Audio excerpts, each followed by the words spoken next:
CH-161 आदि killing mode on. वो तुम ही हो ओम। जैसे ही नीरजा देवी ने ओम को बताया कि वह बुरा ओम और कोई नहीं लेकिन ओम खुद ही है तो ओम की तो मानो धड़कन ही रुक गई। वह इस तरह से चौंका हुआ था कि वह कुछ देर तक अपनी आंखें फायदे उस बुरे ओम को इधर उधर मासूम लोगों की जान लेते देखे जा रहा था। उसे अब तक यकीन नहीं हो रहा था कि वह एक बुरा आदमी बन चुका है या फिर ये उसका भविष्य है।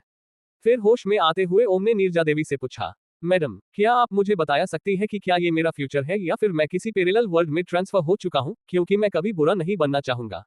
ओम की बात सुन नीरजा देवी ने आगे बढ़ते हुए गंभीरता से कहा, ओम बेटा ये ना तो को पैरेलल दुनिया है, शायद ऐसा हो भी रहा होगा किसी दुनिया में, पर फिलहाल तुम किसी पैरेलल वर्ल्ड में नहीं हो और ना ही तुम अपने भविष्य में हो, पर ये भविष्य की एक संभावना जरूर से बन सकती है। उद्धरण चिन्ह। ओम नीरजा देवी की बातों से हैरान था। उसे समझ नहीं आ रहा था कि आखिर नीरजा देवी उसके सामने कौन सी पहेलियां बुझा रही थी। इसलिए ओम ने सीधी बात करते हुए कहा, मैडम प्लीज मुझे आप जरा आसान भाषा में समझाएगी। उद्धरण चिन्ह। ओम को असमंजस में देख नीरजा देवी ने ओम की आंखों में आंखें डाले देख कहा, ओम तुम्हारा जन्म एक महान कार्य के लिए हुआ है, बेशक वह काम अच्छाई का है, लेकिन फिर भी कोई भी भूल तुम्हें बुरा बनने पर और एक राक्षस बनने के लिए काफी है। बस तुम फिलहाल इतना याद रखो कि अगर तुम अभी से तैयार नहीं हुए तो शायद यही तुम्हारा भविष्य है। ओम तुम्हें अपने दादा को ढूंढना होगा, वे जिंदा है और वही तुम्हारे जीवन का मार्गदर्शन करेंगे। ओम समय बहुत काम है हमारे पास, अपने दादा को ढूंढो वरना तुम्हें पछताने का मौका भी नहीं मिलेगा। अपने परिवार, दोस्तों और जिसे भी तुम अपना प्यार समझते हो उन सबको खो दोगे, याद रखना। तो जल्दी करो और अपने दादा को ढूंढो। उद्धरण चिन्ह। इतना बोलते ही नीरजा देवी हवा में गायब होने लगी। तभी ओम देखता है कि बुरा ओम जो इस वक्त युद्ध मैदान में किसी यमदेव की तरह लड़ रहा था, वह तेजी से धूमकेतु की ओर बढ़ रहा था। उसने अपनी भयानक ताकत से धूमकेतु को एक जोर का मुक्का मारा और फिर हवा में छलांग लगाकर तेज दहाड़ के साथ धूमकेतु के शरीर पर अपनी तलवार से वार करने जा रहा था। वही ओम देखता है कि धूमकेतु इस समय उसे देखकर मुस्कुरा रहा था। ओम हैरान था, लेकिन उसने धीमे स्वर में एक आवाज सुनी, ओम मेरे बच्चे हमेशा खुश रहना। उद्धरण चिन्ह। ओम को पता चल गया कि यह आवाज धूमकेतु की ही थी। उसने रोते हुए और चिंता के साथ चिल्ला दिया, गुरुजी। उद्धरण चिन्ह। लेकिन उसी वक्त ओम ने एक और अजीब चीज देखी। ओम ने देखा कि बुरा ओम जो कि इस वक्त धूमकेतु को मार रहा था, वह मुस्कुराते हुए अच्छे ओम को देख रहा था और उसने हवा में छलांग लगाते हुए ही ओम से कहा, हा, ये तुम्हारी ताकत है, असली ताकत जो सिर्फ राक्षसों के द्वारा ही अनलॉक हो सकती है। अच्छाई की बीम बजाना बंद करो और जहां ताकत मिले उस रास्ते चलो, तुम दुनिया को अपनी मुट्ठी में कर सकते हो। उद्धरण चिन्ह। इतना बोलते ही बुरा ओम तेजी से अपनी तलवार धूमकेतु की गर्दन पर चलाने ही वाला था कि तभी ओम चिल्लाते हुए उठ पड़ा, गुरुजी। ओम इस समय अपने घर में अपने ही रूम में अपने ही बिस्तर पर घबराते हुए अपना हाथ लंबा किए बैठ हुआ था। वह अपने उस भयानक सपने से बाहर आ चुका था, लेकिन फिर भी ओम की सांसें तेज चल रही थी। ओम की आंखें बड़ी बड़ी थी और वह डरी हुई लग रही थी। ओम का हाथ जो कि हवा में लटका हुआ था वो भी कांप रहा था। फुल एक्ट चलते हुए होने के बावजूद भी ओम के चेहरे पर पसीना लगा हुआ था। ओम के मुंह से फिर से धीमी आवाज में निकल जाता है, गुरुजी बच के। उद्धरण चिन्ह। ओम ने अपना हाथ नीचे किया और अपने आसपास के वातावरण को देखते हुए उसने हैरानी से कहा, ये सपना था। ओम ने तेजी से सांस लेते हुए और एक अजीब सी थकान को महसूस करते हुए उसने अपने सिर पर अपना था रख दिया और फिर अपने बालों पर हाथ फेरते हुए घबराते हुए कहा, क्या सच में ये कोई सपना था या फिर कोई संदेश। उद्धरण चिन्ह। तारांकन। वही दूसरी ओर आदि विपुल और काकभूषणी की बातें सुन सोच में डूबा हुआ था। उसके माँ में काफी सवाल बवंडर की तरह घूम रहे थे। मेरी दुनिया खत्म हो रही है, यानी मैं भी शायद खत्म हो जाऊंगा। ये लोग मुझे कहीं और ले जाना चाहते हैं, लेकिन क्या ये सही रहेगा। वैसे भी मुझे जीने में कोई दिलचस्पी नहीं रही, लेकिन अगर मैं नहीं मरा तो नहीं, मुझे अकेले नहीं रहना और सबसे बड़ी बात मैं किसी दूसरी मेरी ही दुनिया जैसी दुनिया की ऐसी हालत नहीं होने दे सकता। मारना तो वैसे भी है, चलो एक दुनिया को बचाकर ही मरते हैं। उद्धरण चिन्ह। आदि ने मन ही मां न अपना फैसला कर लिया। फिर उसने थोड़ा हिचकिचाते हुए काकभूषणी से पूछा, समयवाहक काकभूषणी जी, अगर आप सही समझे तो मैं अपने साथ अपने रोबो को भी ले जाना चाहूंगा। आदि के लिए उसका रोबो चाली बहुत ही खास था, क्योंकि वही अकेला था जो उसके इस पूरे सफर में शुरू से अंत तक साथ रहा था। अब आदि उसे अकेला नहीं छोड़ना चाहता था और यही वजह थी कि आदि ने काकभूषणी से यह विनती की। काकभूषणी और विपुल भी आदि की भावना को समझते थे, इसलिए काकभूषणी ने मुस्कुराते हुए कहा, हाँ बिल्कुल। उद्धरण चिन्ह। अभी काकभूषणी ने अपनी बात को पूरा भी नहीं किया था कि उससे पहले ही आदि ने कहा, चलिए फिर चलते हैं, आपकी पृथ्वी मेरा इंतजार कर रही है। उद्धरण चिन्ह। आदि का उत्साह देख काकभूषणी और विपुल खुश थे, लेकिन तभी काकभूषणी ने शांति से कहा, तुम्हें जो लेना है ले लो, क्योंकि अगले प्रहर के शुरू होते ही हम निकलेंगे, क्योंकि उल्कापिंड भी अगले प्रहर के शुरू होते ही पृथ्वी से टकराएगी और दुनिया का महाविनाश शुरू हो जाएगा। उद्धरण चिन्ह। ये बात सुन आदि थोड़ा हैरानी से अपना चेहरा हाँ में हिलाता है, लेकिन उससे पहले ही फिर से काकभूषणी बोलते हैं, वैसे उससे पहले तुम्हें कुछ और मेहमानों का स्वागत करना पड़ेगा आदित्य। उद्धरण चिन्ह। काकभूषणी के इतना बोलते ही विपुल और आदि ने देखा कि सामने रास्ते से 100 से भी ज्यादा ज़ोंबीस इन तीनों की ओर बढ़ रहे थे। उन्हें देखते ही आदि मुस्कुराते हुए आगे बढ़ने लगा और बोला, हाँ वैसे भी मुझे मजा नहीं आता अगर मैं इन्हें एक आखिरी बार मार के नहीं जाता, चलो एक लेस पार्टी हो जाए। उद्धरण चिन्ह। तभी विपुल ने आदि को रोकते हुए कहा, रुको बच्चे, मैं भी तुम्हारी सहायता करता हूँ, वे नंबर्स में काफी ज्यादा है। उद्धरण चिन्ह। विपुल की बात सुन आदि ने अपने कॉम्बैट सूट से 2 तलवारें निकालते हुए और अपना मसक पहने हुए विपुल और काकभूषणी को देखा और मुस्कुराते हुए बोला, सर नहीं, मैं इन्हें संभाल लूंगा, वैसे भी आप नहीं जानते आदि के पास किलिंग मोड है, जो 100 क्या 1000 को भी आराम से ढेर कर देगा। उद्धरण चिन्ह। आदि की बात सुन विपुल हैरानी से बोल उठा, किलिंग मोड, आखिर यह क्या चीज है? उद्धरण चिन्ह। जिसका जवाब देते हुए आदि ने कहा, मेलोरी खाओ खुद जान जाओ। उद्धरण चिन्ह। इतना बोलते ही आदि उन ज़ोंबीज की ओर दौड़ने लगा और फिर दहाड़ते हुए बोला, आदि किलिंग मोड ऑन। उद्धरण चिन्ह।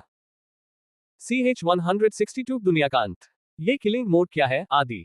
उद्धरण चिन्ह। हैरान नजरों से आदि को देखते हुए विपुल ने बड़ी ही कौतूहलता से पूछा, क्योंकि भले ही काकभूषणी ने विपुल को आदि के विषय में काफी कुछ रास्ते में बताया था, लेकिन फिर भी विपुल को यह बिल्कुल नहीं लगता था कि आदि अकेले 100 लोगों से लड़ पाएगा।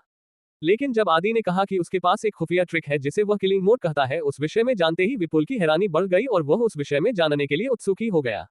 तभी विपुल की बात सुन उन खतरनाक ज़ोंबीज की ओर आगे बढ़ते हुए आदि ने कहा, मेलोरी खाओ खुद जान जाओ। आदि की इस बात को सुन विपुल हल्का सा उदास हो गया और उसके इस भाव को काकभूषणी ने देख लिया और फिर धीरे से कहा, खासियत, यह आदि की सबसे बड़ी खासियत है। जिस दिन से मुझे पता चला कि आदित्य नाम के एक इंसान को भविष्य में किसी दूसरे ग्रह से हमारी पृथ्वी पर लाना है, तो मैं थोड़ा सा उत्तेजित हो गया कि आखिर ऐसा कौन सा इंसान है जिसके लिए देवताओं अपने ही बनाए नियमों को तोड़ने के लिए भी तैयार है। इसीलिए मैं काफी समय तक इस बच्चे पर नजर रखी। तब मुझे पता चला कि जब इस बच्चे को एक ना जीवन मिला तो उसके साथ ही इसे मिले एक तरह से अमृतत्व की ताकत, पर सबसे खतरनाक चीज मिली उसे, वह थी उसी यह खतरनाक और रहस्यमय ताकत जिसे वह बुलाता है किलिंग मोड ऑन।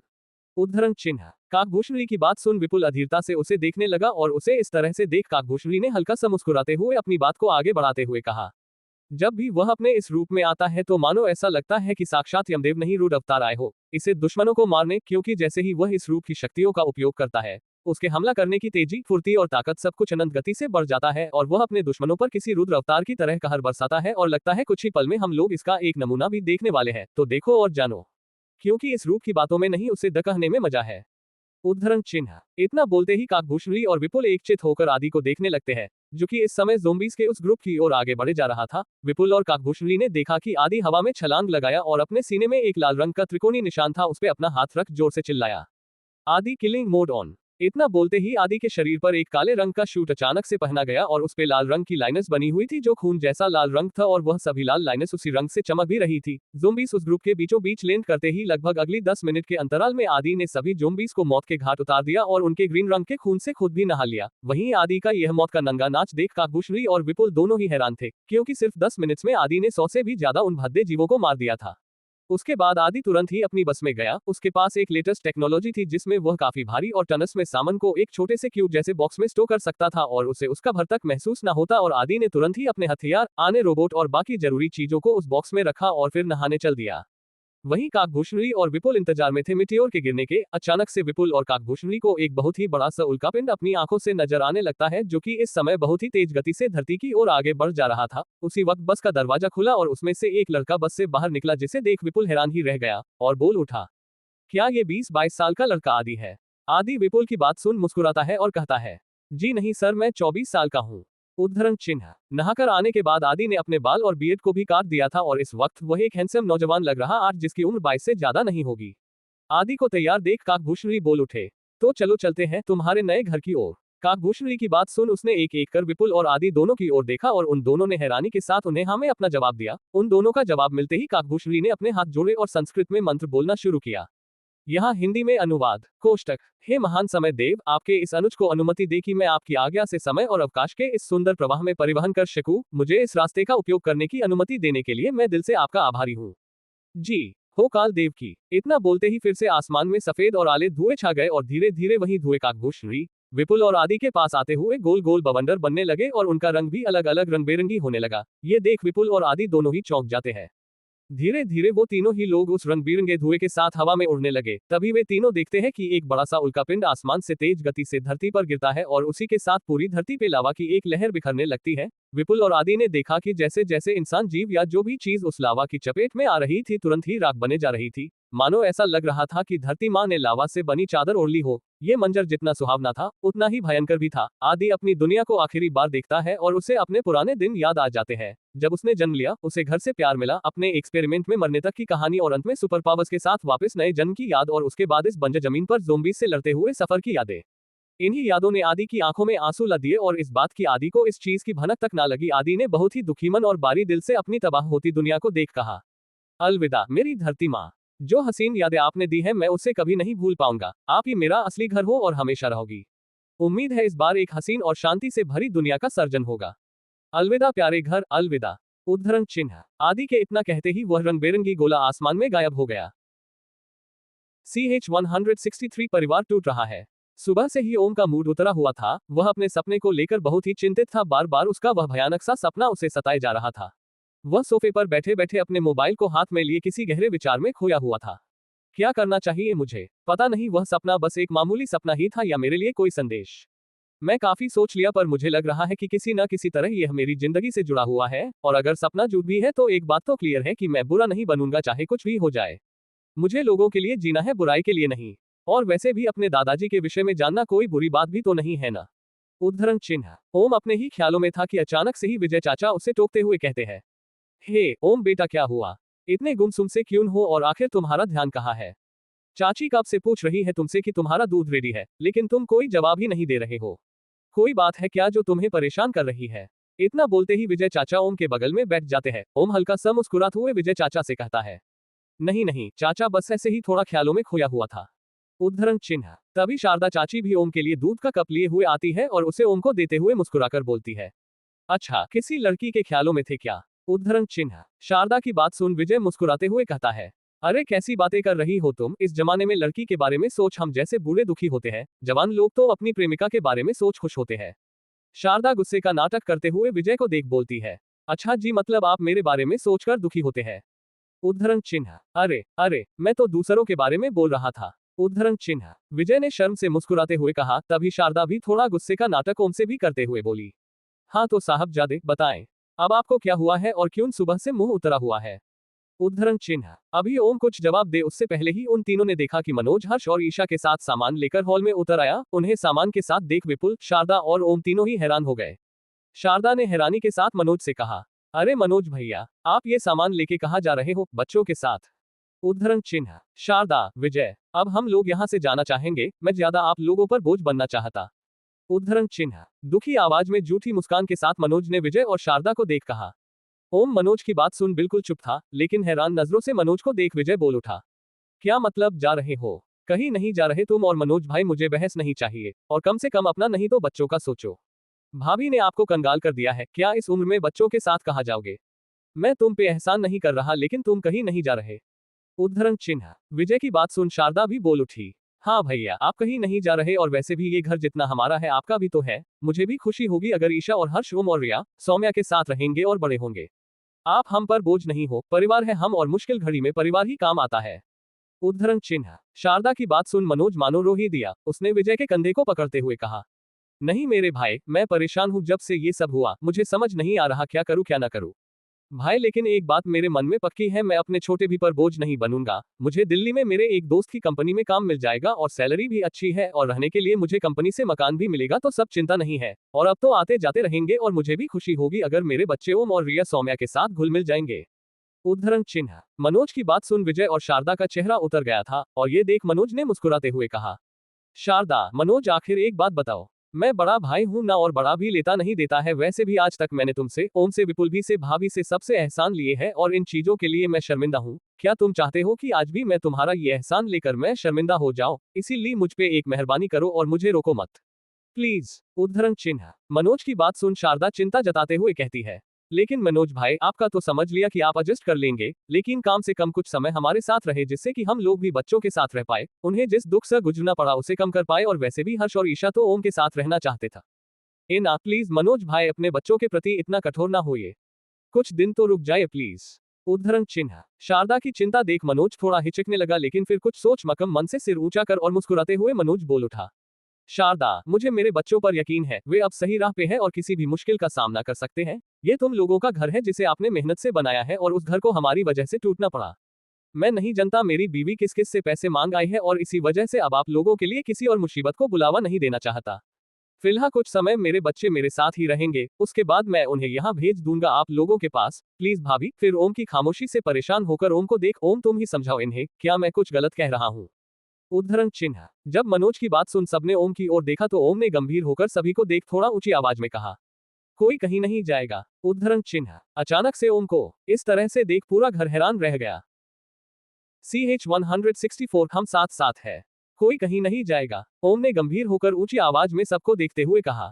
ओम को अचानक से इस तरह से देख सभी लोग हैरान हो गए। फिर ओम अपनी जगह से खड़ा हुआ और मनोज के पास आकर गंभीर होते हुए बोल उठा, चाचा मेरा एक सवाल है, सिर्फ एक सवाल, क्या आप हमें अपना नहीं मानते? उद्धरण चिन्ह। ओम का सवाल सुन मनोज का लगेज अपने हाथों से गिर गया और वह हैरानी से बोल उठा, ये क्या कह रहे हो ओम बेटा, तुम मेरा परिवार, मेरी जिंदगी है, तुमसे और मेरे परिवार से नहीं तो किससे मुझे प्यार होगा बेटे? उद्धरण चिन्ह। तो मनोज अंकल, अपनों के साथ दुख बांटने में और अपनों के साथ खुश रहने में आखिर क्या दिक्कत है? उद्धरण चिन्ह। ओम ने मनोज की आंखों में आंखें डाल उसे समझाते हुए कहा और ओम की बात सुन मनोज ने इमोशनल होते हुए ओम के कंधे पकड़ते हुए कहा, लेकिन ओम बेटा, मैंने चुप रहकर सबसे ज्यादा दुख तुम्हें दिया है, ये कुछ नहीं होता अगर मैंने सविता की बातों को सुनकर चुप रहने के बजाय उसे पहले से ही जहां गलत है वहां गलत है कहकर डांट दिया होता, टॉप दिया होता, मैं सोचता हूं कि शायद तब सब कुछ ठीक होता। ओम ये मेरी गलती है जिससे हमारी हालत उस दिन ऐसी हुई। अब मैं नहीं चाहता कि मेरी वजह से मेरा परिवार मुसीबत में पड़े। बिल्कुल रोती आवाज में मनोज की बात सुन पूरा परिवार गंभीर हो गया, लेकिन तभी ओम ने अपनी बात रखते हुए कहा, पता है बड़े पापा, बचपन में ना पापा मुझे आपके और विजय चाचा की बचपन की शरारतों के किस्से सुनाया करते, कैसे आप लोग शरारत किया करते और अंत में पापा को आपको बचना पड़ता या फिर उन्हें मार कहानी पड़ती। फिर कहानी खत्म होने के बाद वो मुझे कहते कि बेटा ओम, दुनिया में अगर कोई तुम्हें सबसे कयात प्यार करता है ना तो वह हमारा परिवार है, मैं, तुम्हारी माँ और तुम्हारे चाचा और चाची, मुझे यकीन है जिंदगी की हर घड़ी में हमारा परिवार हमेशा एक होकर रहेगा। उद्धरण चिन्ह। ओम का ये अंतिम वाक्य सुन ओम के दोनों ही चाचा खुद को शर्मिंदा महसूस कर रहे थे। वही शारदा, हर्ष और ईशा ओम की बातों को ध्यान से सुन रहे थे, हालांकि वे भी ओम की बातें सुन इमोशनल हो चुके थे। ओम ने अपनी बातें आगे बढ़ाते हुए कहा, लेकिन माँ बाबा के जाने के बाद बेशक मैं अकेला सा हो गया, लेकिन मैं हर रोज सोचता कि एक दिन आएगा कि जब मैं अपने दोनों चाचा के घर में आराम से जिंदगी जी पाऊंगा। मैं सपने देखता, क्या बचपन में हमें सच्चाई और झूठ से कोई फर्क नहीं पड़ता, हम अपनी ही दुनिया में खोए रहते। मैं सोचता एक दिन मेरे माँ पापा वापस आएंगे और हम सब, मेरे दोनों चाचा चाची और उनके बच्चों के साथ खुशी खुशी रहेंगे। मैं सबका लाडला होऊंगा और मेरे लेडल मेरे भाई बहन, मैं सबको अपना बना के रखूंगा। जब मन मर्जी होगी विजय चाचा के घर रह लूंगा, खाना खा लूंगा और वहां अच्छा खाना नहीं बना तो मनोज चाचा के घर चलाया जाऊंगा। ऐसे ऐसे मैंने हजारों सपने अकेले में हमारे घर के दरवाजे पर बैठा आप सबका इंतजार करते हुए देखता था मैं। और ये सही होगा अगर मैं खून की उन्हीं सपनों की बदौलत मैं खुश रहता था। उस अंधेरे कोने में भी मैं हंसता था, उम्मीद रखता और सबसे बढ़कर जिंदा था। उद्धरण चिन्ह। ओम की बातों ने पूरे घर में सन्नाटा ला दिया था और घर में माहौल इमोशनल हो गया था। ओम की बातें इस कदर सबके दिलों में असर कर रही थी कि वे लोग खुद को रोने से रोक नहीं पाए। ओम ने फिर अपने मनोज चाचा की ओर देख कहा, भले से चाचा, उन दिनों मैं उन सपनों को जी नहीं पाया, मैं उन सपनों को महसूस नहीं कर पाया, लेकिन आज आज हमारे पास खुश रहने का, उन सपनों को सच करने का एक मौका है। और इसीलिए मैं चाहता हूं कि आप लोग अब जुदा ना हो, कम से कम मेरे लिए, प्लीज मेरे लिए पूरा परिवार साथ रहे। प्लीज चाचा मेरे खातिर मान जाए, क्या आपका यहाँ से जाना मुझसे भिन्न ज्यादा इंपॉर्टेंट है? अगर आपको लगता है कि मैं जो बोल रहा वह नहीं हो सकता तो आप बेफिक्र होकर जाए, मैं रोकने की कोशिश भी नहीं करूंगा। उद्धरण चिन्ह। ओम की यह बात सीधे मनोज के दिल में चुभी, वह रोती आंखों से ओम को देखने लगा। अचानक से ही ओम की आंखों से भी पानी छलकने लगा और अपने मनोज चाचा से गले मिलते हुए उसने कहा, लेकिन चाचा अपने ही तो रोकने की कोशिश करते हैं ना, परायों को क्या पड़ी ही दूसरे इंसानों की, इसलिए प्लीज चाचा मत जाए ना मुझे छोड़ के, हमें छोड़ के प्लीज चाचा। उद्धरण चिन्ह। इतना बोलते ही दोनों चाचा भतीजा एक दूसरे से गले मिल दिल खोल के रोने लगते हैं और फिर मनोज ओम को खुद से अलग कर उसके आंसू पोंछते हुए खुश होकर कहता है, ठीक है मेरे प्यारे बेटे, नहीं जाते हम कहीं, तुमने मुझे मजबूर कर दिया यहाँ रुकने पर। नहीं जाएंगे हम अब कहीं, हम साथ साथ हैं अब। तुम्हें अपने भाई को और मेरे और विजय के बच्चों को छोड़ में कहीं ना ही जाऊंगा, ठीक है मेरे बच्चे? जियो तुम अपने हर सपने को जियो, हर इच्छा को पूरी करो, दिल खोल जीना तुम ओम। और तुमने सही कहा, परिवार वही है जो साथ रहे, साथ खेले, मुश्किल का साथ रह के सामना करे, खुशी में साथ में झूमे और गम में साथ में रोए, लेकिन कभी ये साथ ना टूटे ना छूटे। यही तो एक मजबूत परिवार की व्याख्या है और अब मैं इसी व्याख्या का पालन करूंगा। उद्धरण चिन्ह। मनोज की यह बात सुन सभी लोग खुश हो गए और एक दूसरे से गले मिलने लगे, लेकिन तभी ओम ने चिल्लाते हुए कहा, लेकिन अब हम इस घर में नहीं रहेंगे। और ओम के इस झटके को सुन सभी हैरान नजरों से ओम को देख एक साथ चिल्ला उठे, क्या? उद्धरण चिन्ह। CH-165 मुझे दादाजी को देखना है, लेकिन अब हम इस घर में नहीं रहेंगे। जैसे ही ओम ने सबको अपनी आंखें बंद कर और मुस्कुराते हुए ये बात कही, घर के सभी लोगों का यही रिएक्शन था। क्या घर के सभी लोग एक साथ चिल्ला उठे। उन्हें समझ नहीं आ रहा था कि आखिर ओम ये क्या कह रहा था, लेकिन तभी एक चीख घर के ओपन दरवाजे भी आई। क्या उद्धरण चिन्ह। सभी लोगों का ध्यान अलग से निकली इस चीख पर गया। सभी लोगों ने देखा कि घर के दरवाजे पर रिया और सौम्या पढ़ाई करके वापस आए हुई हैरानी के साथ चीखते हुए ओम को देखे जा रही थी। ओम ने धीरे से कहा, हाँ अब हम लोग यहाँ नहीं रहेंगे। उद्धरण चिन्ह। विजय ने तुरंत ही गंभीर होकर ओम के सामने आते हुए कहा, ये क्या बोल रहे हो तू बेटा, अगर यहाँ नहीं तो कहाँ रहेंगे। उद्धरण चिन्ह। ओम ने बड़ी ही भूली और प्यारी स्खल बनाते हुए मुस्कुराकर कहा, नए घर में। उद्धरण चिन्ह। ओम के ये 3 शब्द ने पूरे घर को पत्थर की तरह स्तब्ध कर दिया था। वे लोग इस समय ओम को इस तरह से देख रहे थे मानो उसके सामने कोई इंसान नहीं एलियन हो। और फिर सभी लोग एक साथ फिर बोल उठे, क्या नया घर। उन सबको इस तरह हैरान देख ओम को बड़ा मजा आ रहा था। उसने फिर एक प्यारी मुस्कान के साथ अपना सिर हाँ में हिलाया। लेकिन ओम, ये नया घर कहाँ से आया, किसने लिया। उद्धरण चिन्ह। कब लिया। और इस तरह ओम के आसपास घर वाले गिर गए और सवाल पे सवाल करने का सिलसिला शुरू हो गया। ओम ने सबको शांत करते हुए कहा, वो पिछले कुछ समय में मेरा क्लिनिक और बिजनेस दोनों ही उम्मीद से बहुत अच्छा चल रहा है और मुझे इससे प्रॉफिट भी काफी हुआ। और ऊपर से मुझे शहर के भीतर इस ट्रैफिक भरी दुनिया से अच्छा लगता है। शहर से कुछ दूर एक शांत और पेड़ों के बीच रहना तो, और अभी जो हम सब पर मुसीबतें आई और हमने जिन खतरों का सामना किया उस हिसाब से भी मुझे एक सुरक्षित घर की जरूरत थी। और वैसे भी अब जब परिवार बढ़ रहा है तो बड़े घर में जाते हैं ना। बस यही सब सोच मैं एक घर ले लिया था, आपको सबको बिना बताए। उद्धरण चिन्ह। लेकिन एक बार बता के तो लेते ना, इतनी भी क्या जल्दी थी। विजय ने ओम को गुस्से से देख कहा, अरे चाचा जी, मैं आप सबको सरप्राइज देना चाहता था। और अब कोई बहस नहीं चाहिए, हम सब जल्द ही उस घर में शिफ्ट हो रहे हैं, बस बात खत्म। और मनोज अंकल, आप मेरी कंपनी में मदद कर देना ना, कहीं और काम करने से अच्छा आप अपनी ही कंपनी को संभालो ना। वैसे भी मुझे बिजनेस का फिलहाल कोई मन नहीं है। वैसे भी विजय चाचा तो अब क्लिनिक संभाल ही रहे हैं, उसी बहाने मैं अपनी जवानी के कुछ पल जी लूंगा। क्या बोलती हो चाची। ओम के इस तरह के मीठे बोल सुन सब लोगों के चेहरे पर मुस्कान आ गई। और फिर तुरंत ही नए घर को लेकर ओम के भाई बहन के सवाल की सेना भी शुरू हो गई। नया घर कैसा है ओम भाई, कितना बड़ा है, क्या क्या है घर में, फोटो नहीं है क्या। तभी इन सबके सवाल का जवाब ओम दे उससे पहले ही विजय ने ओम से कहा, वैसे घर है कहाँ। उद्धरण चिन्ह। ओम ने थोड़ा हिचकिचाते हुए कहा, जी वो इंद्रप्रस्थ बंगलोस में से है, शहर से कुछ दूरी पर है वहीं पर। उद्धरण चिन्ह। इंद्रप्रस्थ बंगलोस का नाम सुनते ही घर वाले फिर से चौंक गए। और सौम्या ने तुरंत ही एक्साइटेड होते हुए कहा, इंद्रप्रस्थ बंगलोस, अरे ये तो शहर के सबसे महंगे बंगलोस है ओम भाई, आपने वहां घर लिया, क्या बात है। जंगल के बीच में पेड़ पौधों की छाया के बीच बहुत ही शानदार बंगलोस, शहर की सबसे बेहतरीन सिक्योरिटी वाली जगह, और इतने आलीशान बंगलोस की मानो किसी राज्य के राजमहल बनाए हो। ओम भाई आप कमाल के हो, कमाल धमाल हो। उद्धरण चिन्ह। सौम्या की बात सुन सभी लोग उसकी ये दास्तान सुन हंसने लगे, लेकिन तभी कुछ सोचते हुए सौम्या ने कहा, लेकिन वहां भी बंगलोस की अलग अलग वेराइटी है, आपने कौन सा बंगलो लिया, सिल्वर रो में या गोल्डन में या फिर विविट रो में। वैसे वहां की सबसे बड़ी खासियत है वहां बंगलो नंबर 0 कहते हैं, सबसे बड़ा और आलीशान बंगलो है वो, और सबसे महंगा भी। और आपने सोची भी नया हो, इतना आलीशान और सुख सुविधा से भरपूर बंगलो है वो, और उसे जो भी खरीदेगा उसको एस्टेट कंपनी की ओर से बहुत सारे बेनिफिट्स मिलेंगे। लेकिन ओम भाई आपने जो भी बंगलो लिया होगा वो बेस्ट ही होगा, बताओ ना कौन सा लिया है। उद्धरण चिन्ह। सौम्या की बात सुन ओम मुस्कुराते हुए कहता है, बहना मेरी ये तो सरप्राइज है, जब जाएंगे तब देख लेना। उद्धरण चिन्ह। ओम की बात सुनने के बाद सुप्रिया ने ज्यादा जिद नहीं की और फिर सभी लोग फिर अपने अपने काम में लगने लगे। लेकिन जैसे ही ओम अकेला हुआ उसे अपना सपना फिर से याद आने लगा। ओम ने तुरंत ही अपने दोनों चाचाओं को रोकते हुए आवाज लगाई, चाचा जी एक मिनट। ओम के दोनों चाचा ओम की बात सुन रुक गए और विजय ने ओम से कहा, क्या बात बेटा ओम। उद्धरण चिन्ह। ओम ने बहुत ही धीरज से कहा, मुझे दादाजी को देखना है। उद्धरण चिन्ह। क्या ओम अपने दादाजी के राज को खोज पाएगा, क्या ओम और धूमकेतु की मुलाकात हो पाएगी, और हाँ तो क्या होगा जब ओम को मालूम होगा अपने दादाजी के सच के बारे में। लेकिन आखिर क्या है कहानी ओम के दादाजी की एक आम आदमी से गुरु धूमकेतु बनने की। क्या होगा जब विजय और मनोज को पता चलेगा कि जिसे समझ रहे हैं वो मारा हुआ उनका वही बाप अभी भी है जिंदा।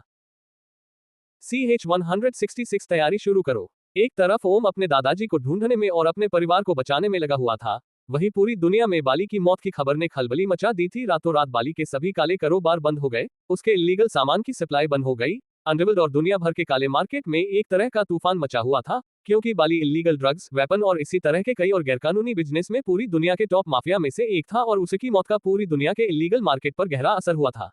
सिर्फ इलीगल मार्केट ही नहीं, लेकिन दूसरे भी कुछ लोग थे जिसे बाली, सिंघानिया और भद्रा की मौत से गहरा फर्क पड़ा था। इस समय पाताललोक के गर्भ में कहीं तक्षक अपने राक्षसी राजमहल में अपने सिंहासन पर विराजमान था। कुछ ही देर बाद महिषासुर कुछ सैनिकों के साथ उसके पास आता है और उसे प्रणाम करता है। तक्षक अपना सिर हिलाता है और फिर महिषासुर अपनी बात को रखते हुए कहता है, महाराज एक बुरी खबर है। उद्धरण चिन्ह। तक्षक गुस्से भरी आंखों से महिषासुर कहता है, वो देवदूत भाग गया, भविष्यवाणी वाला बच्चा मिल नहीं रहा। उन अर्धदेवों को हमारी योजनाओं का पता चल गया, अब और क्या बचा है बुरा, बस यही खदों की पाताललोक पर हमला कर दिया है। अच्छी खबर तो वैसे भी नहीं मिल रहा, ये बार बार बुरी खबरें मुंह उठाकर ले आते हो, बताओ अब क्या हुआ। उद्धरण चिन्ह। महिषासुर ने शांति से कहा, महाराज, इंसानों के बीच रहकर हमारे लिए काफी बड़े बड़े काम करने वाला हमारा खास योद्धा बाली रहस्यमयी तरीके से मार गया है, और इसी वजह से उसके साथ हमारी जो योजना थी वह भी रुक गई है, और उसके साथ उसके दो खास आदमी भी मर चुके हैं। उद्धरण चिन्ह। महिषासुर की बात सुन तक्षक अपना सिर पे अपना हाथ थप थपाने लगता है और गुस्से से कहता है, हाँ, बस यही बाकी रह गया था, अब छोड़ो, वैसे भी इंसानों से मुझे ज्यादा कोई उम्मीद भी नहीं है। जल्दी करो, उन सोए हुए आलसी दानवों, दैत्यों और राक्षसों को नींद से जगाओ जल्दी। महिषासुर तक्षक की बात सुन अपना सिर झुकाकर वहां से जाने लगता है, लेकिन तभी तक्षक कुछ सोचते हुए गंभीर हो जाता है और तुरंत ही महिषासुर को रोकते हुए कहता है, एक क्षण ठहरो जरा। उद्धरण चिन्ह। महिषासुर हैरानी से तक्षक को हैरानी से दख वापस उसके पास आने लगता है और फिर से नमन करते हुए कहता है, जी बताए मही, तुम्हें ये कुआं अजीब नहीं लग रहा? अचानक से ही एक के बाद एक घटनाओं का होना, पहले अचानक से अर्धदेवों को हमारे विषय में पता चलना, फिर उस भविष्यवाणी बच्चे के बारे में पता चलना, उस देवदूत का ये बातें सुनते ही हमारे हाथों से भाग जाना, और अब ये इंसान का मरना। तुम्हें नहीं लगता है कि ये सभी बातें एक दूसरे से जुड़ी हुई है? ये कोई संजोग तो बिल्कुल नहीं हो सकता। तुम्हें क्या लगता है इस सभी घटनाएं किस ओर इशारा कर रही है? तक्षक के सोचते हुए महिषासुर से पूछा, और इस सवाल के जवाब ने महिषासुर ने बड़ी ही शांति से जवाब देते हुए कहा, बैकवोट, हाँ महाराज, ये संजोग नहीं है। महिषासुर ने उस वाक्य को इतने आत्मविश्वास और सहजता से कहा था कि एक पल के लिए तक्षक उसे देख चौंक सा गया। फिर महिषासुर ने अपनी बात को आगे बढ़ाते हुए कहा, भविष्यवाणी, ये सभी बातें भविष्यवाणी से जुड़ी है। महिषासुर के इस जवाब से तक्षक चिढ़ गया और बोल उठा, नहीं रे मूर्ख, भविष्यवाणी तो होनी ही है, तुम समझ नहीं पा रहे हो, ये सभी घटनाएं बयां कर रही है कि अर्धदेव अपनी तैयारियों में लग चुके हैं, वो चालक रानी अपना खेल खेलना शुरू कर चुकी है। उद्धरण चिन्ह। महिषासुर ने शांति से जवाब देते हुए कहा, जी महाराज, ये भी सत्य है, लेकिन एक सत्य ये भी है कि हम भी तैयारियां शुरू कर चुके हैं और उनसे पहले से ही, इस बार हमारा पलड़ा उनसे भारी होगा।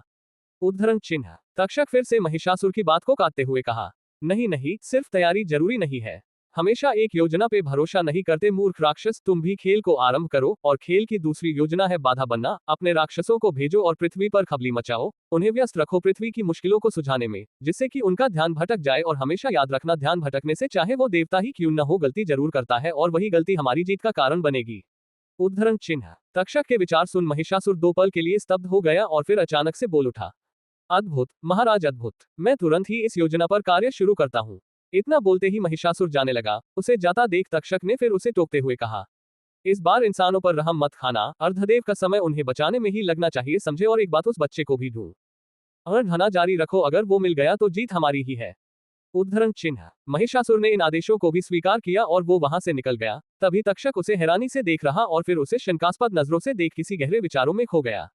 वहीं दूसरी ओर कुछ लोग ऐसे भी थे जो बाली और सिंघानिया के जाने खुश थे, क्योंकि कुछ ऐसे भी माफिया थे जो बाली की जगह अंडरवर्ल्ड में लेना चाहते थे, और लेकिन इस समय एक आदमी ऐसा था जो सिंघानिया की मरने की खुशी में पार्टी दे रहा था, और वह इंसान था कमल ठाकुर। ये वही कमल ठाकुर था जिसे सिंघानिया ने अस्पताल में उसकी औकात दिखा दी थी, और उस दिन से कमल सिंघानिया से बदला लेना चाहता था, और जब उसने न्यूज में सुना कि सिंघानिया की मौत किसी कार एक्सीडेंट में हो गई है, वो खुश हो गया और उसकी किस्मत ने उसका साथ दिया कि किसी को पता नहीं था सिंघानिया और अंडरवर्ल्ड शॉट बाली को किसने मारा, और इसी बात का फायदा उठाते हुए उसने शहर में और अंडरवर्ल्ड की काली दुनिया में अपना नाम और खौफ बढ़ाने के लिए उन दोनों की मौत की जिम्मेदारी अपने सिर ले ली। कमल को अफवाहों की ताकत का अंदाज था, उसने गुप्त तरीके से लोगों को पैसे खिलाकर अंडरवर्ल्ड में बातें फैलाई कि बाली और सिंघानिया को उसने मरवाया, वो भी एक सटीक प्लान के साथ, और इस बात को अंडरवर्ल्ड में फैलते देर भी नहीं लगी और लोगों इस बात में यकीन भी आ गया, क्योंकि प्रतापगढ़ की सीमाओं में ये काम हुआ था और उस शहर में सिंघानिया के बाद कोई पावरफुल था तो वह था ठाकुर खानदान। कमल की इस चल का उसको फायदा भी हुआ, ठाकुर खानदान का नाम बढ़ गया और कमल को वो इज्जत मिलने लगी जो उसे हमेशा से चाहिए थी, और इसी बात से खुश होकर कमल पार्टी करने में मशगूल हो गया था। CH-167 सबके दिल में ओम है। शिट यार, क्या चाचा है मेरे, अपने पिता का एक फोटो तक नहीं, और पूछा क्यों तो बोल रहे हैं कि ऐसे बाप को क्यों याद रखे जो हमें जीवन की मझधार पर अकेला छोड़ गए। अरे यार बाबा है आपके, एटलीस्ट एक फोटो तो रखना था ना। अब मैं दादाजी का फोटो कहां से ढूंढूं, मुझे पता तो चले कि आखिर मेरा वो सपना मुझे क्या दिखाना चाहता है। देखते हैं, फिलहाल तो पापा वाले घर जाकर देखता हूँ, क्या पता वहां मुझे कुछ मिल जाए। मुझे यकीन है पापा कभी भी अपने पापा को नहीं भूले होंगे। उद्धरण चिन्ह। इस समय ओम अपनी कार में जा रहा था और अपने चाचाओं के साथ हुई बात पर सोच विचार में लगा हुआ था। ओम का चेहरा दिखा रहा था कि इस समय वह काफी उदास था, क्योंकि अपने चाचा के पास से उन्हें अपने दादाजी के विषय में कुछ भी मालूम नहीं हुआ था।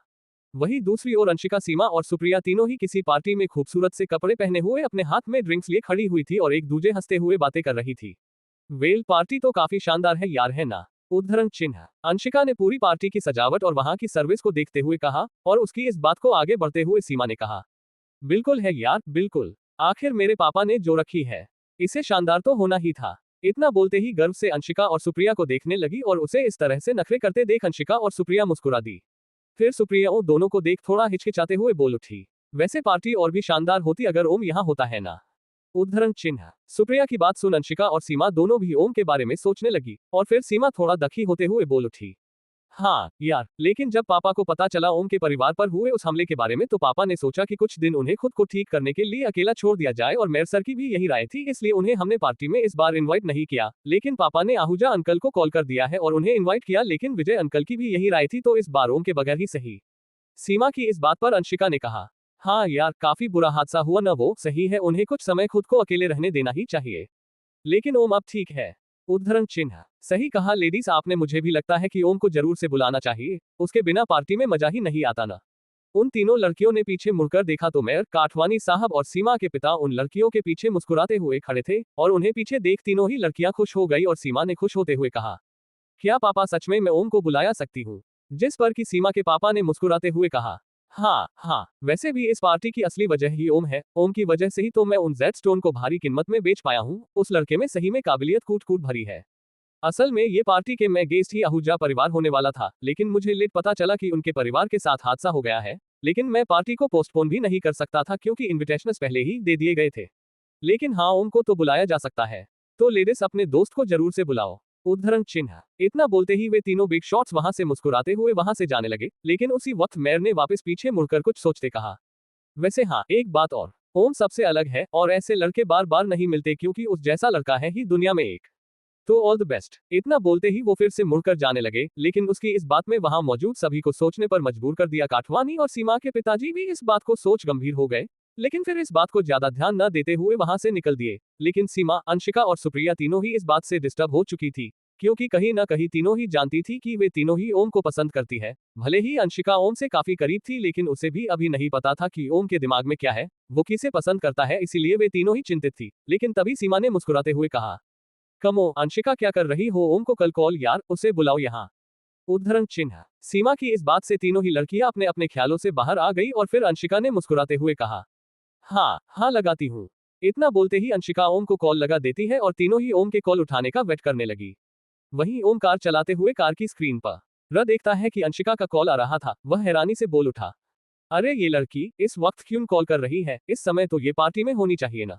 चलो देखते हैं अब मैडम क्या चाहती है। उद्धरण चिन्ह। इतना बोलते ही ओम कॉल रिसीव कर लेता है। हाँ बोलो। उद्धरण चिन्ह। ओम के कॉल उठाते ही अंशिका खुश होते हुए बोलती है, हेया ओम, कहाँ हो? उद्धरण चिन्ह। ओम, ड्राइव कर रहा हूँ, और तुम? उद्धरण चिन्ह। अंशिका, मैं पार्टी में, और यार हम सब तुम्हें मिस कर रहे हैं। उद्धरण चिन्ह। ओम, कोई नहीं, मैं कौन सा दूसरे देश में हूँ, अगली बार साथ में पार्टी करेंगे ना। उद्धरण चिन्ह। अंशिका, अच्छा, सुप्रिया और सीमू भी है और बात करना चाहती है। उद्धरण चिन्ह। सुप्रिया, हे हैंडसम, क्या हाल? उद्धरण चिन्ह। सीमा, हे चंपू। उद्धरण चिन्ह। ओम, हे सीमा, हे सुप्रिया। उद्धरण चिन्ह। अंशिका, ओम यार जल्दी करो और पार्टी में आ जाओ, सब मिस कर रहे हैं यार तुम्हें। उद्धरण चिन्ह। ओम थोड़ा मुस्कुराते हुए कहता है, सॉरी यार, पर फिलहाल मुझे कुछ जरूरी काम है, तो नेक्स्ट टाइम पक्का। अंशिका सोचते हुए कहती है, काम कर लोगे तो चलेगा क्या? ओम कहता है, हाँ, पर मुझे आज ही करना है। अंशिका तुरंत ही सीमा और सुप्रिया को आंख मारती है और फिर तीनों एक साथ बोल उठती है, ठीक है, फिर हम कुछ नहीं जानते, जल्द से जल्द पहुंचो पार्टी में, अगर नहीं आए तो देख लेना, तीन खूबसूरत लड़कियां तुमसे नाराज हो जाएगी, और कहते हैं ना, खूबसूरती को नाराज नहीं करते, तो जल्दी करो और आ जाओ। उद्धरण चिन्ह। इतना बोलते हो अंशिका कॉल काट देती है और तीनों ही एक दूसरे से मुस्कुराते हाई फाई करती है। वही ओम जल्दी से कॉल पे बोलने की कोशिश करता है, हे रुको रुको तो। उद्धरण चिन्ह। लेकिन उससे पहले ही कॉल कट हो जाता है। फिर ओम मुस्कुराते हुए कहता है, चलो अब तो जाना ही पड़ेगा। उद्धरण चिन्ह। लेकिन अभी वो कुछ ही दूरी पर पहुंचा था कि ओम एक ट्रैफिक में फंस जाता है। ओम देखता है कि काफी लोग शांति से अपनी अपनी कारों में तो बाहर जुनद में खड़े थे और आगे की ओर देखे जा रहे थे। ओम हैरान होकर मुस्कुराते हुए बोल उठा, क्या बात है, देश की पब्लिक सुधर गई क्या कि इतने ट्रैफिक के बावजूद शांत है? आमतौर पर तो ट्रैफिक में ये लोग गालियां बकते, चिल्लाते रहते, जल्दी से जाने की कोशिश करते और सबसे ज्यादा हॉर्न बजा बजाकर कान पका देते। उद्धरण चिन्ह। वही दूसरी ओर उसी ट्रैफिक की वजह था कमल ठाकुर और उसका मरीज छोटा भाई राज, जिसे ओम ने बेरहमी से मारा था। कमल ठाकुर अपने भाई को रास्ते के बीच हवा खाने के लिए लाया था और क्योंकि अब सिंघानिया मर चुका था तो कमल खुद को ही इस शहर का राजा मानने लगा था, और क्योंकि पब्लिक भी कमल ठाकुर से डरती थी, इसी वजह से वो भी इस वक्त कमल और राज को अपना खौफ दिखाते देख रहे थे। हाँ हाँ मेरे भाई, अब ये शहर हमारा है, हम इस शहर के राजा है अब। तुम चिंता मत करो, मैं तुम्हारी इस हालत के जिम्मेदार इंसान को जरूर ढूंढ लूंगा और तुम्हारी आंखों के सामने उसकी बेरहमी से मौत दूंगा, इसी जगह इसी सड़क के बीच, क्योंकि अब हम ही है यहाँ के सुरमा। उद्धरण चिन्ह। CH-168 अनोखा संगम। काफी देर तक भीड़ को यूं ही देख ओम भी हैरानी से अपनी कार से उतरा और वहां कोने पर खड़े एक आदमी से उसने बड़े ही विनम्र अंदाज में पूछा, यहाँ क्या हो रहा है भाई और इतनी भीड़ क्यों जमा हुई है? उद्धरण चिन्ह। ओम का सवाल सुन वह आदमी जवाब देते हुए कहता है, बेटा कमल ठाकुर और उसका भाई रास्ते के बीच खड़े रहकर सिंघानिया के मरने की पार्टी कर रहे हैं। पता नहीं क्या होगा, इस शहर का एक गुंडा मरता है और दूसरा आ जाता है, इस शहर के नसीब में गुंडराज ही लिखा है। उद्धरण चिन्ह। उस आदमी की बात सुन ओम हैरान हो जाता है और कमल ठाकुर को देखने के लिए धीरे धीरे आगे बढ़ने लगता है। उसे अंदाज भी नहीं था कि जिस राज को उसने अधमरा कर दिया था वही राज कमल ठाकुर का भाई है और इस समय वे दोनों भाई सड़क के बीच में बैठ मजे ले रहे थे। ओम को भयानक तक नहीं थी कि अगर राज ने उसे पहचान लिया और वह रैक भी करने लगा तो शायद आज एक और युद्ध रास्ते के बीच हो जाएगा, लेकिन इस सब बातों से अनजान कमल ठाकुर नाम की इस तोप को देखने के लिए ओम धीरे धीरे आगे बढ़ रहा था। जाओ रे मेरे भाई को इज्जत से एम्बुलेंस में ले जाओ और इसे हमारे घर पर ले जाना, अब से जो भी ट्रीटमेंट होएगा वो मेरे घर पर ही होएगा। उद्धरण चिन्ह। कमल के साथ खड़े कुछ हटे कट्टे बॉडीगार्ड जैसे लोग उसका ऑर्डर सुन अपना चेहरा हाँ में हिलाते हैं। अब मेरा मुंह क्या देख रहे हो, ले जाओ उसे, मुझे कहीं बाहर जाना है। उद्धरण चिन्ह। कमल को चिढ़ते हुए देख उसके गार्ड्स तुरंत ही काम पर लग जाते हैं। इस तरफ सभी गार्ड्स राज को एम्बुलेंस में चढ़ा चुके थे और वही ओम उसी वक्त भीड़ से निकलता हुआ सबसे आगे आया और रास्ते के बीचों बीच एक फॉर्मल कपड़े पहने और सांड जैसे हटे कट्टे एक आदमी को देखता है, जो कि कपड़ों से कोई बिजनेसमैन और शक्ल से कोई गुंडा नजर आ रहा था। हाथों पर टैटूज, शर्ट के कुछ बटन खुले हुए, आंखों पर बड़े से काले गॉगल्स और दोनों हाथ कमर पे लिए कमल एक अजीब सी मुस्कान के साथ अपने सामने डरकर खड़े हुए लोगों को देख रहा था। उसे अपने सामने इतने सारे लोगों में अपना खौफ देख बड़ा ही अच्छा लग रहा था, जो कि उसे आज तक कभी नहीं लगा, क्योंकि आज तक वो सिंघानिया के नीचे काम करता था, लेकिन अब जब सिंघानिया नहीं है तो सिंघानिया की सारी पावर्स कमल को मिल चुकी थी। वह आसमान की ओर देख एक गहरी खुशबू लेता है और सुकून से खुश होकर कहता है, क्या बात है, क्या बात है, ये है, हाँ यही है कमल ठाकुर की हवाएं जो मेरे मुताबिक ही चलती है। अब आया ना मेरा जमाना।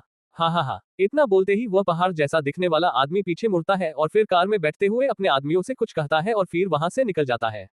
उसके जाते ही सभी लोग भी तितर बितर होने लगते हैं। देखते ही देखते ट्रैफिक क्लियर होने लगा था। ओम भी हैरान होकर कुछ सोचते हुए अपनी कार में बैठता है और वहां से जाने लगता है। वह अपनी कार में खुद से ही बातें करते हुए कहता है, वो एम्बुलेंस में गया लड़का तो शायद वही अमीर लड़का था न जो उस दिन सुप्रिया से बदतमीजी कर रहा था।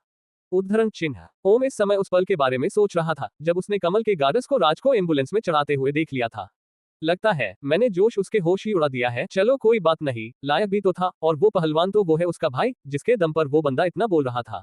वेल मानना पड़ेगा बंदा है बॉडी बिल्डर, लेकिन आजकल हर एरा गेरा गुंडा बनने के मूड में, लगता है जैसे गुंडा बनने का तो फैशन चल रहा हो। कोई ना, देख लेंगे किसी दिन, फिलहाल चलो पार्टी करते हैं। उद्धरण चिन्ह। इतना बोलते ही ओमकार को भगा देता है। तारांकन। वही दूसरी ओर बादलों के दरबार में अंबु, धूमकेतु और नीरजा देवी तीनों ही चर्चा में लगे हुए थे। अंबु हड़बड़ाहट में कहता है, महारानी हमने तैयारियां शुरू कर दी है, सभी समुदाय के लोग भी अपने अपने कर्तव्य पर लग चुके हैं। उद्धरण चिन्ह। नीरजा देवी खुश होते हुए कहती है, बहुत खूब, और युद्ध प्रशिक्षण के क्या समाचार है?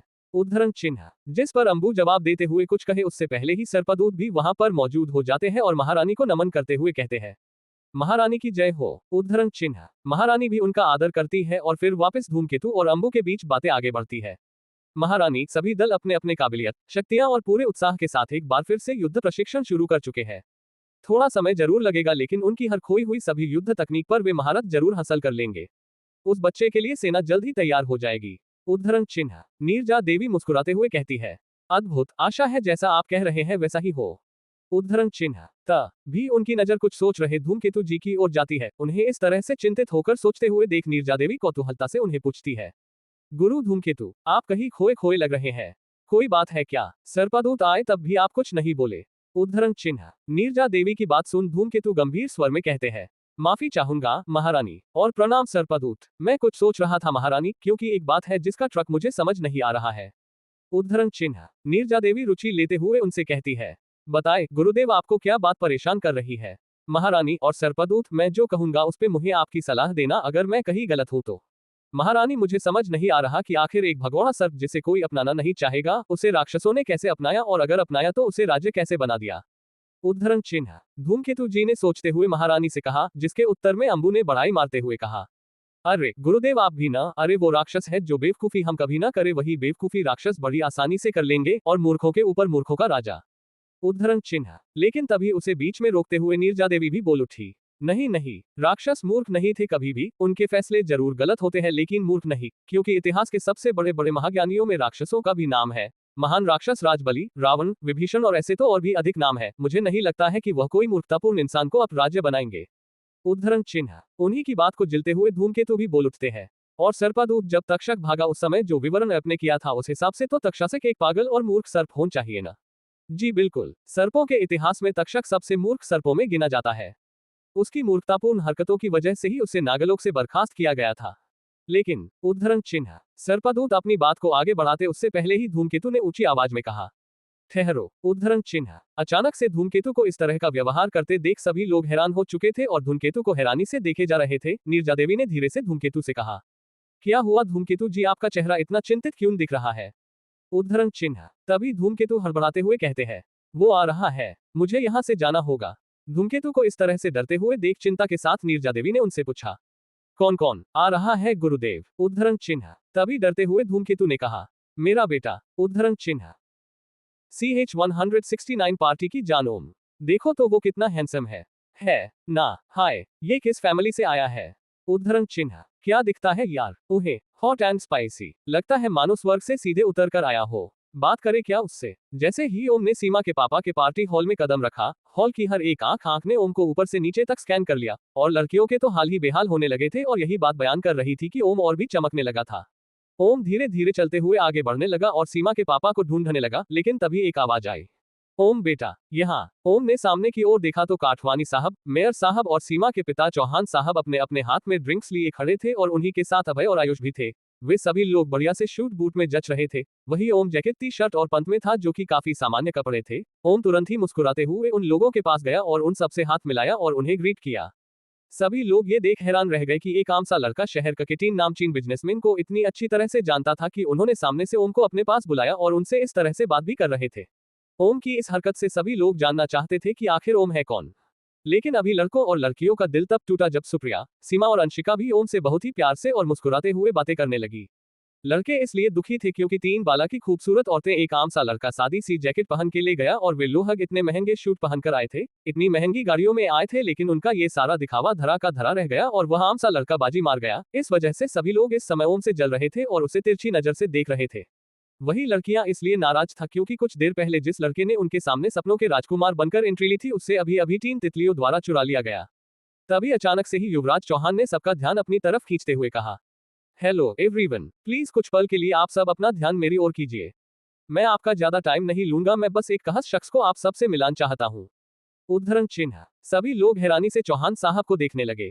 सबको शांत देखते ही मुस्कुराते हुए चौहान साहब ने कहा, दोस्तों, आज की पार्टी आप सभी जानते हैं कि मेरे जैद के बिजनेस में हुए फायदे के लिए है, लेकिन आप सब एक बात नहीं जानते कि ये फायदा इस कंपनी को मैंने नहीं करवाया, ये फायदा एक खास इंसान ने करवाया है। और मैं जरूर कहूंगा कि जैद के पत्थरों की शुद्धता पहचानने की उस इंसान में एक अद्भुत सी काबिलियत है और उसकी इसी काबिलियत ने मुझे आज करोड़ों का फायदा करवाया है। और इसीलिए आज उस इंसान को आपको इंट्रोड्यूस करने के साथ साथ एक और घोषणा है जो मैं करना चाहूंगा कि आज से चौहान जेड बिजनेस के 40% शेयर्स में उस इंसान को दूंगा। तो आइए ज्यादा देर ना करते हुए मैं आपको उस इंसान से मिलवाना चाहता हूँ। उद्धरण चिन्ह। सबके सामने 40% शेयर्स की बात करते ही सभी लोग हैरान रह गए क्योंकि चौहान जेड बिजनेस के 40% मतलब था कि कई 100 करोड़ की प्रॉपर्टी, शायद कई हजार करोड़ का मालिक बन जाएगा वह इंसान। अब लोग और भी ज्यादा क्यूरियस हो रहे थे कि आखिर ऐसा कौन सा इंसान है जो कि इतने सारे पैसों का मालिक बनने वाला था और आखिर उसकी क्या काबिलियत थी। सभी लोग ओम के बारे में जानने के लिए बेताब थे। वो सभी लोग जोर जोर से तालियां बजाने लगे। उन्हें उत्साहित देख मी चौहान ने ओम को इंट्रोड्यूस करते अपना हाथ फैलाया और बोलने लगे, लेडीज एंड जेंटलमैन, प्लीज स्वागत कीजिए। लेकिन अभी मी चौहान ओम का नाम लेते उससे पहले ही लोग हैरानी के साथ गुपसुप करने लगे और डरते हुए पीछे होने लगे। काठवानी, मेयर और चौहान परिवार ने हैरानी से अपने सामने देखा और अपने सामने देखते ही वे सभी लोग दंग रह गए। एक हट्टा कट्टा आदमी दरवाजे से रॉब के साथ चलते हुए पार्टी में चौहान की ओर आगे बढ़ रहा था। उस आदमी ने शूट बट पहन रखा था। सभी लोग उसे देख डरे जा रहे थे और आखिर वो इंसान यहाँ क्या कर रहा था इस बारे में बड़बड़ करने लगे थे। तभी थोड़ा हड़बड़ाते हुए मी चौहान उस आदमी के पास जाते हैं और बड़े ही शांत स्वभाव से कहते हैं, अरे कमल बेटा, तुम यहाँ। सभी लोग उस आदमी को खौफ से देख रहे थे और उसे इस तरह से रौब जमाता देखो मुझसे गंभीर नजरों से देख रहा था। तारांकन। वही दूसरी ओर विपुल अपने काले चोगे में खुद को लपेटे हुए काकभूषणी के साथ बादलों में नीरजा देवी के महल की ओर आगे बढ़े जा रहा था और उसके कदमों की आहट दूर रहकर भी धूमकेतु महल के भीतर महसूस कर पा रहा था। उसने घबराते हुए नीरजा देवी से कहा, महारानी कुछ ही देर में मेरा बेटा आपके सामने उपस्थित होगा, मुझे एहसान करे और मेहरबानी कर उसे मेरे बारे में कुछ भी न बताएं। इस बात का कारण और कहानी मैं आपको बाद में बताऊंगा। उद्धरण चिन्ह। जिसके जवाब में हैरानी के साथ नीरजा देवी बस इतना कह पाती है कि जी गुरुदेव। इतना बोलने के तुरंत बाद ही धूमकेतु वहां से जल्दी से चले जाते हैं और महल के उस हॉल के पास एक स्तंभ के पीछे छिप जाते हैं। उनकी आंखों में धीरे धीरे आंसू आने लगे थे। वही विपुल काकभूषणी साथ महल में आ चुके थे। महारानी उन दोनों को ही अपने सैनिकों के साथ महल में सामने से आता हुआ देखती है। कुछ ही पल बाद वे दोनों नीरजा देवी के सामने खड़े थे। नीरजा देवी ने खड़े होकर प्रणाम करते हुए काकभूषणी से आदरपूर्वक कहा, नमस्कार समय के मुसाफिर श्रीमान काकभूषणी, आपको देख मेरे भाग धन्य हो गए। उद्धरण चिन्ह। काकभूषणी और विपुल ने भी महारानी को प्रणाम किया और फिर काकभूषणी ने कहा, नमस्कार देवी, ये मेरे मित्र है और हमारे मेहमान भी। इनका नाम विपुल है और ये आपके लिए पाताललोक के विषय में बहुत ही महत्वपूर्ण खबर लेकर आए हैं। उद्धरण चिन्ह। नीरजा देवी विपुल को भी प्रणाम करती है और फिर हैरानी के साथ विपुल को देख कहती है, मैं आपकी जीवन ऊर्जा को महसूस नहीं कर पा रही हूँ, क्या ये संभव है कि आप एक मृत जीव है? नीरजा देवी की यह बात सुनते ही दरबार में मौजूद सभी लोग हैरान रह जाते हैं और विपुल को देखने लगते हैं। CH 170 विपुल और नीरजा देवी। जीवन ऊर्जा यह एक ऐसी चीज है जो हर जिंदा इंसान में होती है। इंसान के भीतर एक अलग ही अलौकिक ऊर्जा होती है। को आत्मा जितनी ही महत्वपूर्ण है इंसान या फिर हर एक जिंदा जीव के लिए, भले ही इंसान उसे देख नहीं सकते लेकिन जीवन ऊर्जा या लाइफ एनर्जी होती जरूर है। हालांकि कुछ जानवर इस जीवन ऊर्जा को अपनी आंखों से या मन से देख सकते हैं और ऐसा भी नहीं है कि इंसान इस लाइफ ऊर्जा को नहीं देख सकते। इंसान भी इस जीवन ऊर्जा को देख या महसूस कर सकते हैं, लेकिन उसके लिए उसे अपने शरीर के तमाम चक्रों को जागृत करना होगा, जो कि सुनने में जितना आसान लगता है उससे कई गुना ज्यादा मुश्किल है, क्योंकि शरीर के मूल चक्रों को जागृत करने के लिए आपको एक चित होकर ध्यान केंद्रित करना पड़ता है और इसका कोई हिसाब भी नहीं कि एक इंसान कितने समय में शरीर चक्रों को जागृत कर सकता है। इस प्रक्रिया में कभी कभी कुछ महीने भी लगते हैं और कभी कभी कई सदियां भी कम पड़ जाती है। वैसे तो हमारे ऋषि मुनि और कुछ महान लोग अपने जीवन चक्रों को जागृत कर चुके हैं और आज भी काफी लोग ऐसे हैं जो अपने जीवन चक्रों को जागृत कर चुके हैं, जैसे कि नीरजा देवी, धूमकेतु और ऐसे ही कुछ और भी लोग हैं। शरीर चक्रों को जागृत करने के बाद आपके शरीर में कई सारी अलौकिक शक्तियां भी आने की भी कई संभावनाएं हैं। ओम भी उन्हीं में से एक है, लेकिन ओम इस समय अपने सभी चक्रों को जागृत नहीं कर पाया है। उसने अभी तक अपने सिर एक ही चक्र को संपूर्ण रूप से जागृत किया था, लेकिन क्योंकि वह एक प्रतिभाशाली इंसान था इसी वजह से उसकी शक्तियां बहुत ही अच्छे स्तर पर विकसित हुई थी। लेकिन यही जीवन ऊर्जा मरे हुए इंसानों में से आत्मा की तरह गायब हो जाती है और इसी वजह से नीरजा देवी ने विपुल से यह सवाल किया था और अपने सामने एक मृत जीवित इंसान को देख उस हॉल में मौजूद सभी लोग हैरानी से विपुल को दकहने लगे। विपुल ने बड़े ही विनम्र भाव से कहा, जी महारानी, आप मेरी जीवन ऊर्जा नहीं देख पाएंगी क्योंकि मैं एक तरह से जीवित नहीं हूँ। उद्धरण चिन्ह। विपुल की ये बात सुन एक स्तंभ के पीछे छिपे हुए धूमकेतु से रहा नहीं गया और वो रो दिए, लेकिन अपनी आवाज को दबाने के लिए उन्होंने एक कपड़ा अपने मुंह में भर दिया और फिर दिल खोलकर अपने बेटे को देख रोने लगे, लेकिन फिर भी वह अपने बेटे के सामने नहीं आना चाहते थे। लेकिन आपके शरीर से एक ऐसी अद्भुत ऊर्जा जरूर महसूस की जा सकती है जो कि शायद मुझसे भी शक्तिशाली है। उद्धरण चिन्ह। नीरजा देवी ने बड़े ही आदरभाव के साथ कहा, लेकिन इस बार उनका ये वाक्य सुन काकभूषणी ने मुस्कुराते हुए कहा, जी नीरजा देवी, ये दैविक ऊर्जा है। जैसे ही नीरजा देवी ने ये बात सुनी वह चौंकते हुए बोल उठी, आप देवलोक से, मेरा मतलब आप देव बन चुके हैं। नीरजा देवी की बात सुन विपुल ने कहा, जी नहीं, मैं देवलोक से जरूर हूँ लेकिन देव नहीं हूँ। मुझे देवों ने अपनी ऊर्जा का कुछ अंश देकर धरतीलोक पर भेज है क्योंकि मैं यहाँ पर कुछ विशेष कार्यों को अंजाम दे सकूं। और मुझे नहीं लगता है कि इस समय हमें इन चीजों पर बात करनी चाहिए, क्योंकि आपके लिए इस दुनिया के लिए काफी कुछ चीजें हैं जिन्हें आपको सुलझाना है। उद्धरण चिन्ह। विपुल की बात सुन नीरजा देवी शांत हो गई और अपनी जगह पर बैठ विपुल से कहती है, बताए श्रीमान देवदूत, आप क्या सूचना लाए हैं? उद्धरण चिन्ह। नीरजा देवी की बात सुन विपुल ने अपने सिर पे पहना कपड़ा उतार दिया और जैसे ही विपुल ने अपना चेहरा दरबार के सामने प्रकाशित किया, नीरजा देवी विपुल को देखते ही उसे देखती रह गई। उसे एक अजीब सा अनुभव हुआ जैसे उसने इस चेहरे को पहले भी देखा हो। नीरजा देवी की आंखों में पानी आने लगा। हल्की उसी वक्त एक आवाज ने उन्हें अपने विचारों से भटका दिया। महारानी, कहाँ खो रही है आप? यह आवाज उनके दिमाग में सुनाई दी थी और वह आवाज थी गुरु धूमकेतु की, जो कि नीरजा देवी के मन को भटकने से रोकते हुए उन्हें सही दिशा में लाने की कोशिश कर रहे थे। धूमकेतु जी की आवाज सुन नीरजा देवी होश में आती है और खुद को संभालते हुए विपुल की बातों को सुनने लगती है। महारानी, राक्षसलोक में विनाश की तैयारियां शुरू हो चुकी है और मैं जानता हूं कि आपको ये बात पता है, किंतु आप ये नहीं जानते कि वहां कुछ अजीब चल रहा है। शायद आप लोगों को ये तो अंदाज हो ही चुका होगा कि आखिर एक नकारा सर्प तक्षक आखिर राक्षसों का राज्य कैसे बन गया, क्योंकि राक्षस कोई बेवकूफ जाति तो है नहीं। उद्धरण चिन्ह। विपुल की बात सुनते ही अंबु फिर से बीच में बोल उठा, वैसे मैं तो मानता हूँ जिन्हें बस तोड़ फोड़ और विनाश आता हो वो बेवकूफ नहीं तो और क्या होंगे। उद्धरण चिन्ह। अम्बु की बात सुनते ही उसे करारा जवाब देते हुए विपुल ने कहा, फिर तो महाशय प मूर्ख है, क्योंकि आपको पता होना चाहिए कि ब्रह्मांड में राक्षस देवों के समान ही महत्वपूर्ण है, और यदि आपको ये नहीं पता तो एक और बात बता दूं कि राक्षस और देव एक ही सिक्के के दो पहलू है। तो आपने कैसे सोच लिया कि एक पहलू समझदार है तो दूसरा मूर्ख नहीं। एक और सत्य ये भी है जो कि देव भी मानते हैं कि देवों से भी ज्यादा शक्तिशाली राक्षस है। ये तो उनका रास्ता गलत है, वरना अब और मैंने कई किस्से सुने हैं जहां देव राक्षसों से कई बार हार चुके हैं, तो ये सोचना मूर्खता होगी कि राक्षसों ने मूर्ख होकर तक्षक को अपना राजा बनाया है। उद्धरण चिन्ह। विपुल की बात सुन अम्बु शांत हो गया। उसे पसंद नहीं आया कि विपुल ने उसे सबके सामने मूर्ख कह दिया। वो विपुल को नाराजगी भरी नजरों से देखने लगा। वहीं नीरजा देवी ने गंभीर होते हुए कहा, तो बताए आखिर राक्षसों ने तक्षक नाग को अपना राजा क्यों बनाया। इस सवाल के उत्तर में विपुल ने गुस्से से जवाब देते हुए कहा, बताता हूँ महारानी, किंतु पहले उसे बुरे आदमी धूमकेतु से कही कि वो उस स्तंभ से छुपे न रहे और सबके सामने आए। जैसे ही विपुल ने ये शब्द कहे सभी लोग धूमकेतु के साथ हैरान रह गए। आज के लिए बस इतना ही दोस्तों। ओम द अननोन मैन की इस रोमांचक कहानी के लिए और जानना चाहते हैं तो अगले पार्ट का इंतजार कीजिए। पसंद आए हो तो लाइक, सब्सक्राइब, शेयर करें। कोई गलती लगे तो कमेंट में बताएं, इससे हमें बेहतर कंटेंट बनाने की प्रेरणा मिलती है। धन्यवाद।